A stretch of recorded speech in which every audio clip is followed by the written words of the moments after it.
Hi everyone, my name is Lynn Sturrock and I am the creator of the Senior with Seniors project. Welcome to post-production, I guess. This is going to be my video essay to just talk about the class, the project, and what I've learned after finishing the interviews. I actually just, probably about 5 minutes ago, uploaded the last interview of the 8. I'll go into that in a little bit. So, let's begin. The class was English 4373, which is public writing with technology. It is an English and humanities class, and my professor, Dr. June O, her focal point of the class, which she decided our semester's coursework would be about, is exploring what it means to have digital agency when you're old. So I think we usually associate technology and digital spaces with young people. I mean, how often do people call Gen Z or Gen Alpha the TikTok generation? You know? And that can be kind of interesting to see, because if we're the TikTok generation, what does that mean for the older generations? I mean, I think a lot of people call millennials the Facebook generation. Well, does that mean that, you know, the silent generation is the radio generation? I think sharing is caring. So it's kind of good to see what it would look like when we're in a modern technological age for people who weren't born into this technological age and who grew into it, and see what it's like for them, and also how they can have agency in a space that feels very young people oriented. And in a way, it also, the class looks at ageism, because it is true that there are a lot of people, young people, not young people, who might have a lot of premonitions about what it means to be old. So that's what we were exploring in this class.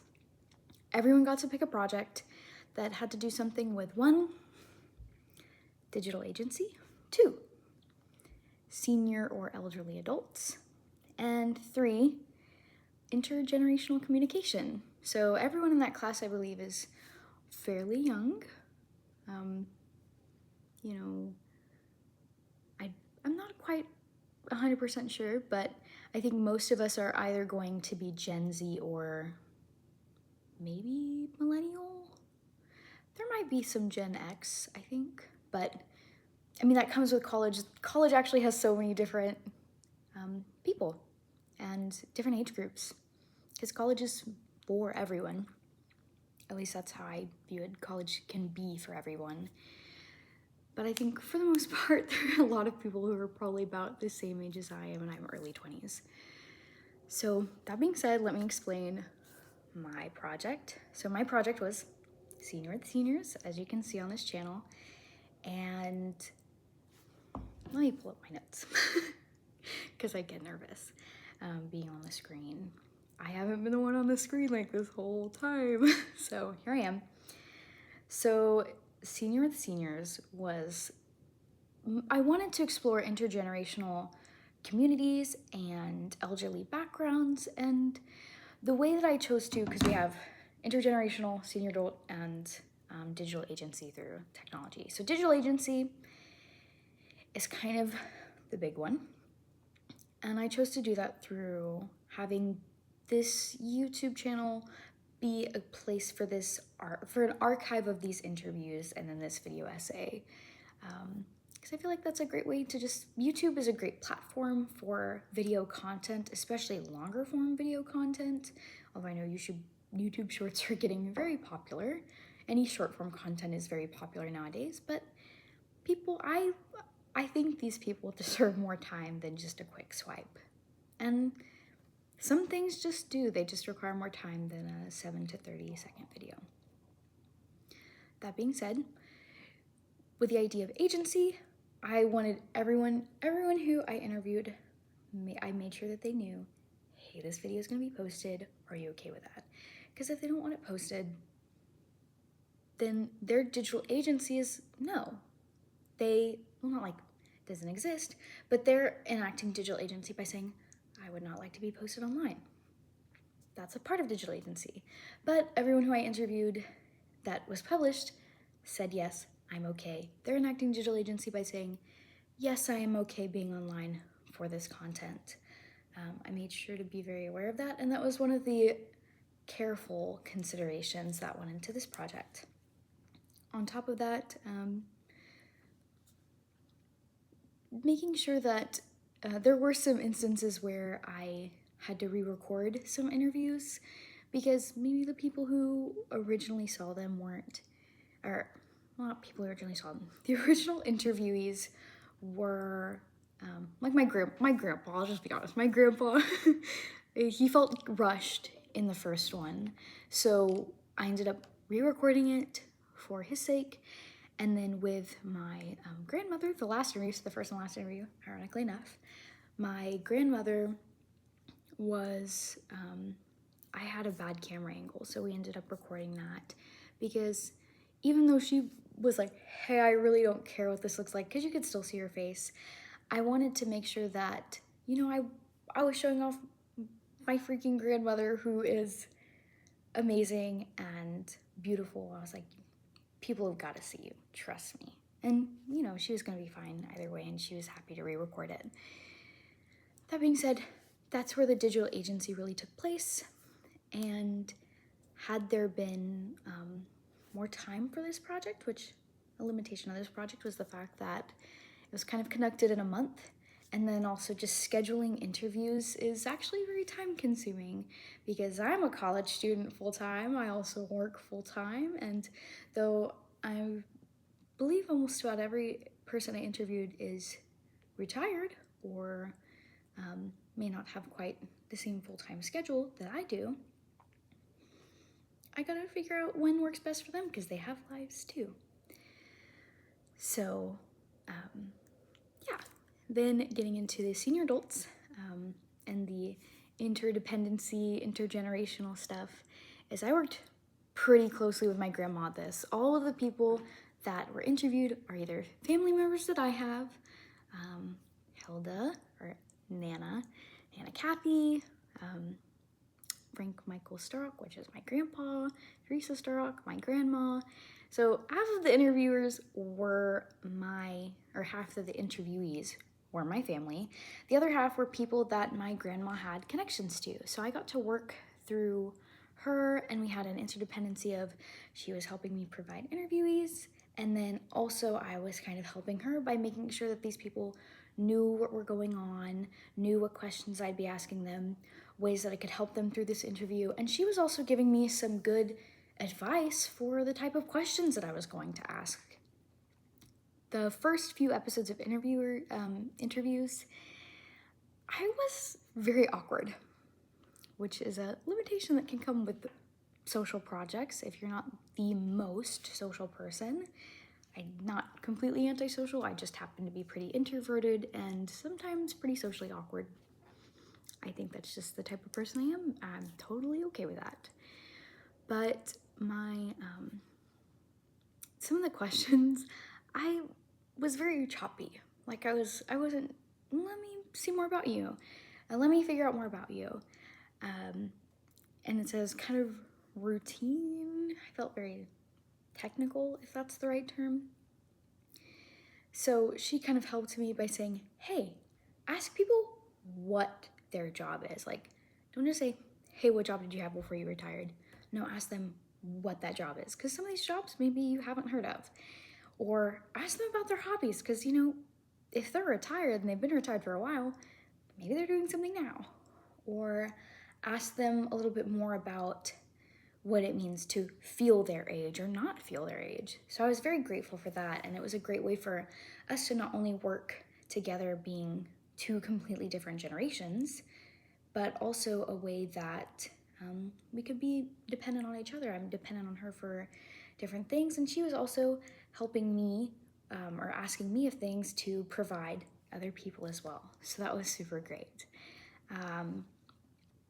So I guess going into this project then, so I had 8 interviewees, for family members. That was just happenstance. I originally was going to do at least 10, and then I was going to do a younger generation side where I take a bunch of my friends or my classmates or my peers that are younger generations, have them watch some of those interviews and talk about how they've changed. Like if you go into the first 2 or 3 episodes, you'll see in the about the project section in the description that I originally was talking about doing that. Time constraints are a big thing with projects. Time management is very important. I managed to get all of these interviews done with plenty of time, and I managed to get this done with plenty of time. Another limitation with projects can be just, time management with ambition, of realizing I got kind of exhausted towards, about the halfway to most halfway point, just because it took a lot of social energy to do these projects. And it's not that I didn't have fun, but it was a little tiring. And then on top of that, having to deal with doing these projects and having these interviews with people who, some of these people I hadn't really met before.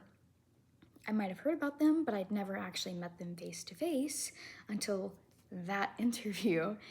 And it's pretty tiring for me because I can be pretty introverted and whatnot. But that being said, going forward, I think I covered everything. Going forward with this project, kind of what I was hoping it would do on a more personal level, rather than talking about just the project for my class. On a personal level, I think it's really great to be able to see more a widest range. I wish I had had a more diverse group, but again, time constraints and also location restraints, where I am geographically, might prevent some more diverse populations, because I couldn't exactly travel to very different locations to do some of these interviews. It's more of just traveling within my city, or FaceTime was also, as y'all probably saw with my Nana Kathy. But I think it's really great to be able to, one, know a diverse amount of people, whether they're from different backgrounds from the past, they're currently in a different background than you, different ages. Intergenerational communities can be so important because there's always something to learn, but it also kind of works in a way, if we're talking interdependency. Elderly people may need some help from younger generations who might be a little bit more quick with things. It's not to say that, ageism-wise, we can't assume anything about either generation, because if you can see, a lot of people that I interviewed are actively doing things all the time. We don't have to assume that elderly people are completely incapable just because they're old. That's a wrongful assumption. That's very ageist. But in the case where maybe technology, in the case that there are technological issues or even just physical incapabilities, because your body does age, whether you do personally or not. A lot of the interviewees said that they feel much younger inside, but that health limitations or mobility limitations do just come with time, or even with accidents, like my Nana, or Hilda. She was very, very mobile into her late 90s, but a bump or a fall did make things challenging. So where can we, work on being interdependent with each other? But on top of that, as young people, we don't know a whole lot. We really don't. We don't talk about this side that, as young people, we do not know anything. People who have lived most of their life, or even part of their life, who have experienced things, it is so great to be able to learn from those people, which is why having, a diversity in age in your community is so important. I mean, there's going to be so many different people of all different kinds of ages, even just in maybe a physical community that you have. But just working to actually work with each other rather than against each other can be really great. And then, if I'm talking from personal experience too, because this is what I was supposed to talk about, personal experience, I feel even though I was a little exhausted from conducting interviews, each and every one of them was so good. I felt so good in those interviews, to just be able to talk to these people, to be able to learn about them. I mean, I learned new things about my family. Like, I have never heard the coconut story from my great-grandmother. That was really nice. Or hearing about my travels from my great-grandma. It's like, even though some of them might be physically closer, like Papa, Nana, and Mimi, it's like, there's still ways you can connect with people even through distance, like Nana Kathy, FaceTime or Zoom calls, even if it might be a little bit of a challenge to figure out. It was great to be able to figure those out, because it's like, oh man, I want to do that more often, is connect with these people. And though there were a lot of things that you could see through the actual interview, like things about their life, what was also really nice about this project was pre-interview or post-interview, where we just got to chat and laugh and catch up and learn more about each other in a way that the video wouldn't really have been able to show you. Like, Yenru was making me laugh so hard after the interview, because we were just talking about like the language difference, because she speaks Chinese English and I speak American English, and how she learned English was very textbook dictionary, and I learned English through growing up in America and hearing the slang on a very, very regular basis, right? And growing up with American parents and whatnot. So it's like, we were laughing about just language differences. Or Becky was so sweet. There were some challenges with the video just because of sound, but she was so sweet, and it was so fun to talk to her. And we were at a coffee shop. She offered to buy me coffee, which it's like, you're so kind, you don't even know me, you know? And oh, Cheryl gave me some pennies. She gave me some pennies after the interview that had like little crosses cut out of them. And I thought that was so sweet. And she made sure I had enough for me and all of my family. And it's like, and hearing her talk about her garden and actually being able to stand in that garden was incredible. It was an incredible experience. And just even these small stories that I'm telling you are one of these reasons why I think a project like this, where I'm showcasing an archive of videos, is important, not just only to watch, but I hope that it does the job inspiring you that I want it to. I want it to inspire people to connect. Connection is so important. And even if it can be challenging because you're introverted like me, or challenging because there's age differences, or distance, or language barriers, it's still, or even like religious differences, or political differences, any kind of difference, it can be so important to just learn how to respect each other despite those differences, and work towards being, a sort of community, because connection is so nice. And that's what I really liked about this project. And I feel like, though growing up very closely with my grandparents allowed me to not really have, I think, a lot of ageist expectations about growing up. In fact, I really look forward to growing old and becoming a senior adult myself, despite the fact that the world feels so crazy right now and probably always will. I've always looked forward to it. But so much after the fact, after recording all of these interviews, and I hope to keep talking to each of the interviewees, I mean, grandparents especially, but everyone, I hope to keep talking with everyone.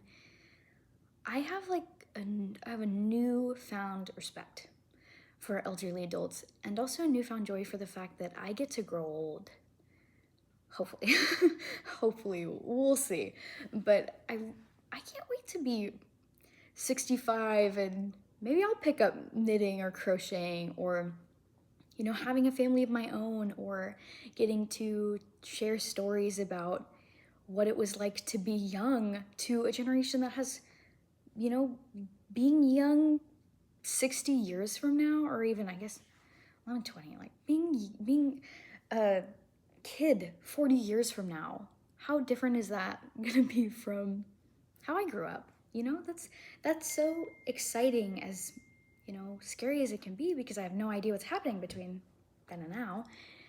It's like these interviews, or in general, if I'm talking to the broader audience here, connecting with other people can be so insightful and so exciting. One of the questions that I asked was, what do you feel like makes life worth living? And everyone had a different answer, or maybe a similar, or some had pretty similar answers actually, but I mean, everyone had a different approach to how they think that life is worth living, you know? And they have so much more experience than I do. So maybe I'm a little bit naive going into this. But I do feel like one thing that I have personally learned from doing an interview like this, and I hope that people get to learn through maybe conducting a project like this on their own, or seeing these videos and actually talking to their grandparents some more, or go and visit a retirement home and just keep the elderly people company. Or, you know, maybe if you have elderly people that live in your community who work at stores or who are doing community activities or anything just nearby, just talking to them more, I hope that you get to experience what I have kind of found makes life worth living, which is connecting with other people.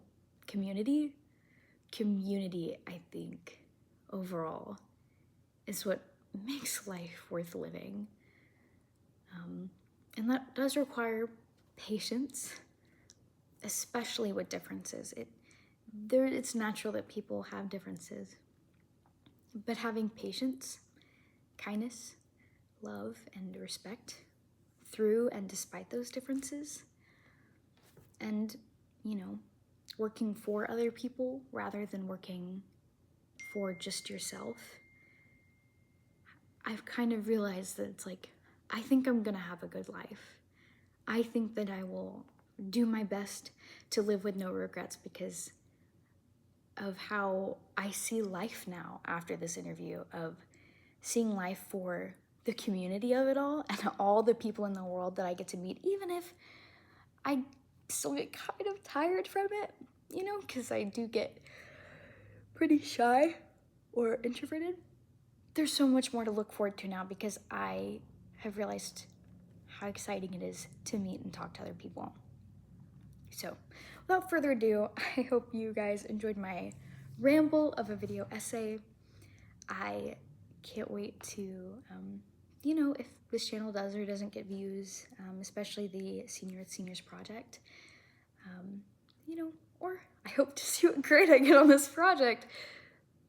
But I also hope too that maybe, whether this is the first video that you're watching from my Senior with Seniors project or the last video, that maybe you can start to feel inspired for a change, to maybe talk to someone older, talk to anyone, have some community, but don't shy away from, you know, elderly people just because you have an idea of what it means to be old, or because you have an idea of what it means to be, you know, a senior adult. And I know sometimes that can be difficult. And community is work. There is work that goes into community and a whole lot of love that goes into community. But I hope that maybe, you know, you might feel just the tiniest bit inspired to go talk to someone new. So thank you for being part of my interview. I am so glad that I got to do this, and I am so sorry my phone has kept going off this whole time. So bye!